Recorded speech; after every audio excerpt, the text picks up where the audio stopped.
जो ये कहते हैं कि अरे भाई ये कौन है, ये क्या लगते हैं ये लोग, अरे इनके चिल्लाने से क्या होता है, इनकी हमको परवाह नहीं है भाई, ये तो 4 आदमी सड़क पे नहीं ला सकते। तो ये जो अति अहंकार है यही ले डूबने का काम करेगा। इसी अति अहंकार ने आपको 240 पर पहुंचाया, इसी अति अहंकार ने। और यह अति अहंकार पुनः परिलक्षित हो रहा है, हम सब देख रहे हैं और समझ रहे हैं। और एक बात और, अपने वोटर्स पे थूकना बंद कर दो बीजेपी वाले, चेतावनी है ये। नमस्ते, आप सभी से अनुरोध है कि कृपया हमारे चैनल को सब्सक्राइब करें, वीडियो को लाइक करें। और गणतंत्र दिवस का डबल धमाका है आज। और डबल धमाका, एक तो आपको पता है कि आज है वृहद कुर्ता सेल हमारी, एक दिन की, केवल 26 को। क्या है उसके डिटेल्स, नीचे जाइए, क्लिक कीजिए और जाइए हमारे धर्मापड़ा मर्चेंडाइज स्टोर पर। और दूसरा बड़ा धमाका जी, आप लोगों की अत्यधिक मांग पर इस वर्ष पुनः समिट होगा, और वो है कोंकण समिट, और होगा मुंबई में। इसके भी डिटेल्स आपको नीचे मिल जाएंगे। आप कृपया जाएं और अपना रजिस्ट्रेशन कराएं। अर्ली बर्ड डिस्काउंट है 31 तारीख तक, और दिनांक है 21 मार्च। 21 मार्च कोंकण समिट, जयपुर डायलॉग्स का कोंकण समिट मुंबई।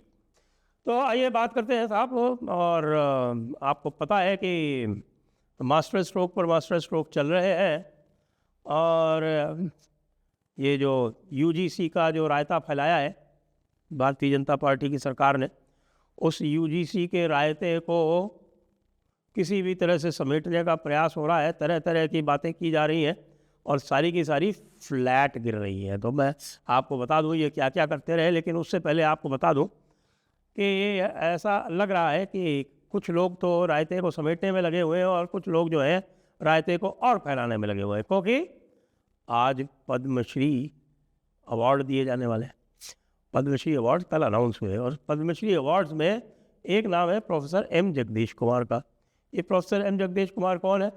ये प्रोफेसर एम जगदीश कुमार पहले आईआईटी दिल्ली के डायरेक्टर थे, फिर जेएनयू के वाइस चांसलर रहे, और उसके बाद फिर यूजीसी के चेयरमैन थे जी। यूजीसी के चेयरमैन, अच्छा यूजीसी के चेयरमैन वो रिटायर हो गए 7 अप्रैल को। लेकिन 7 अप्रैल को रिटायर होने के बाद भी उनकी सेवाएं लगातार ली जाती रहीं, क्योंकि सेक्रेटरी के पास एडिशनल चार्ज था। नया यूजीसी का कुछ इन्होंने लगाया भी नहीं, क्योंकि इनका विचार था कि भाई एक अधिष्ठान अधिनियम लाया जाने वाला है, जो एक HEI रेगुलेटर, और उसी HEI रेगुलेटर का भी प्रोफेसर जगदीश कुमार को ही बनाया जाना है, ऐसा चल रहा है।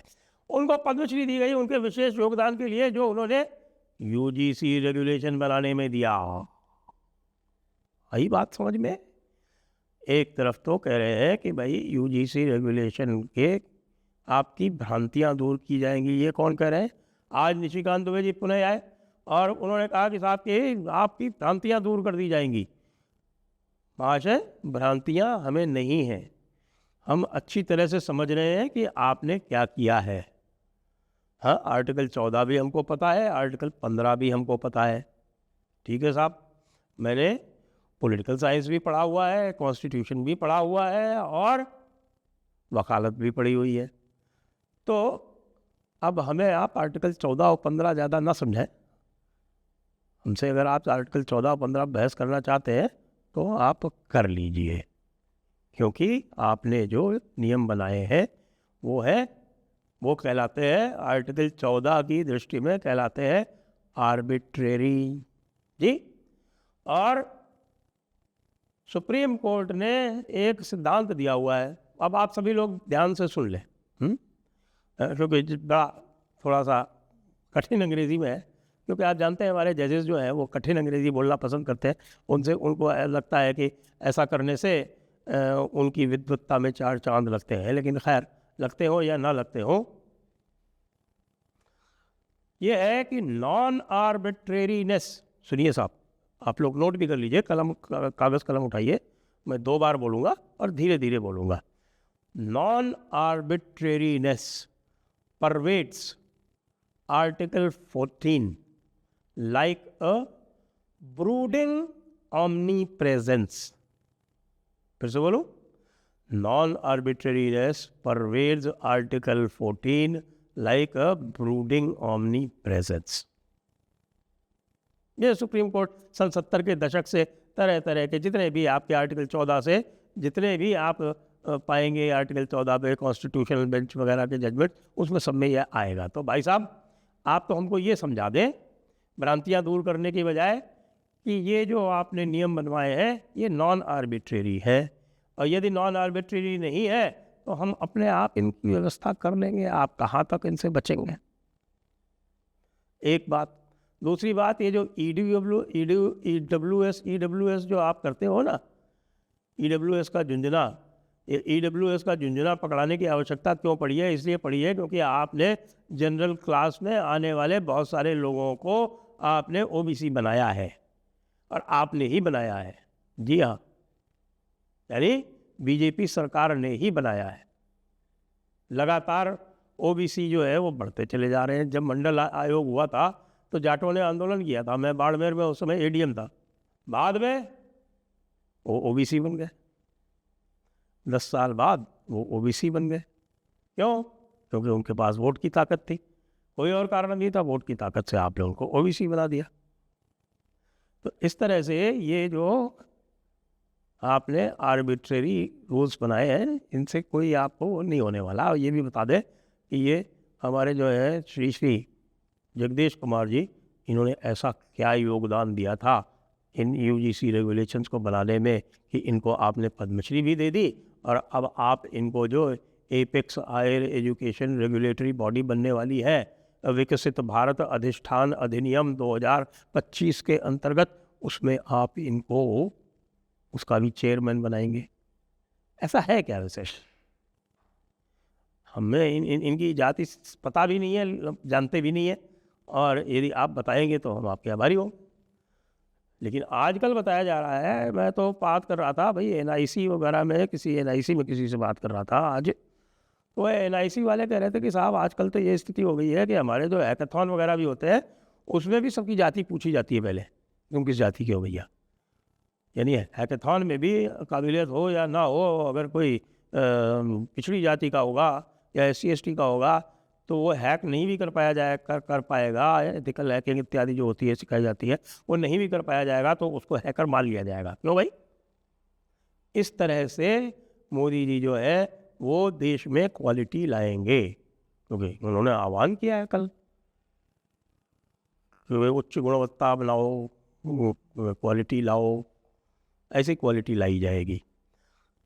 मजे की बात यह है कि कुछ लोग तो इसमें चिंतित हो रहे हैं, और चिंतित विशेष रूप से इसलिए हो रहे हैं क्योंकि MPs वगैरह को काफ़ी आप लोगों ने टैग कर दिया है, और करते रहिए, छोड़िए मत, बार बार करिए MPs वगैरह को, और उनको साफ बोलिए।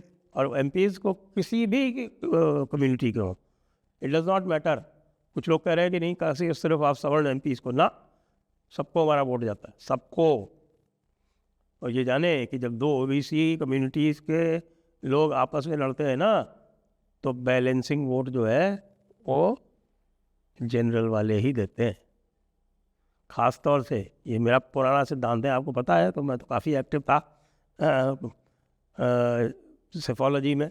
2024 के झटके के बाद से अभी मैंने टेम्परेरी ब्रेक लिया हुआ है।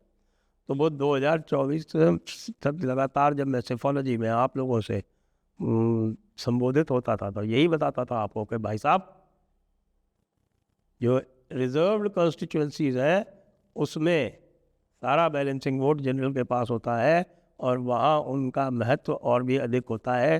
कोई भी पुराना जो लंबे समय से, अमूमन क्या होता है कि SC की कॉन्स्टिट्यूएंसी में लोग दोबारा चुन के आते नहीं हैं, तो आते ही वो SC बात करने लग जाते हैं, तो फिर जो बैलेंसिंग वोट है उनसे हट जाता है, दूसरी तरफ चला जाता है।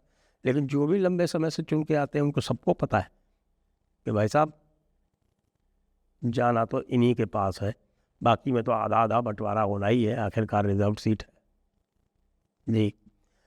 तो कुछ लोग तो समेटने का प्रयास कर रहे हैं।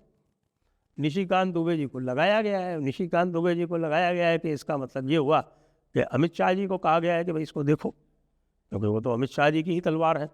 और आके शुरू में तो उन्होंने पूरा गलत चल दिया, उसके बाद गलत रास्ते चले गए। वो EWS और बाबा साहेब का संविधान, आपको जानना चाहिए कि आजकल हम लोग बाबा साहेब के संविधान से कतई प्रभावित नहीं होते, क्योंकि हमको अब सबको पता चल चुका है कि संविधान बाबा साहब का नहीं है। क्यों? क्योंकि बाबा साहब ने स्वयं कहा था कि संविधान मेरा नहीं है। मुझको तो जो कहा गया करने को वो कर दिया मैंने, आई वॉज एक्ट। ये उनकी पार्लियामेंट की रिकॉर्डेड स्पीच है, पढ़ लीजिए। तो ये झूठ परोसना बंद कीजिए, एक बात। सच बोलना शुरू कीजिए, दूसरी बात। और तीसरी बात मैं उन लोगों को भी कह देना चाहता हूँ, क्योंकि कुछ लोग हैं वो सुनेंगे या जो नहीं भी है वो जानते हैं, उनको उसको पहुँचा दें। जी हाँ,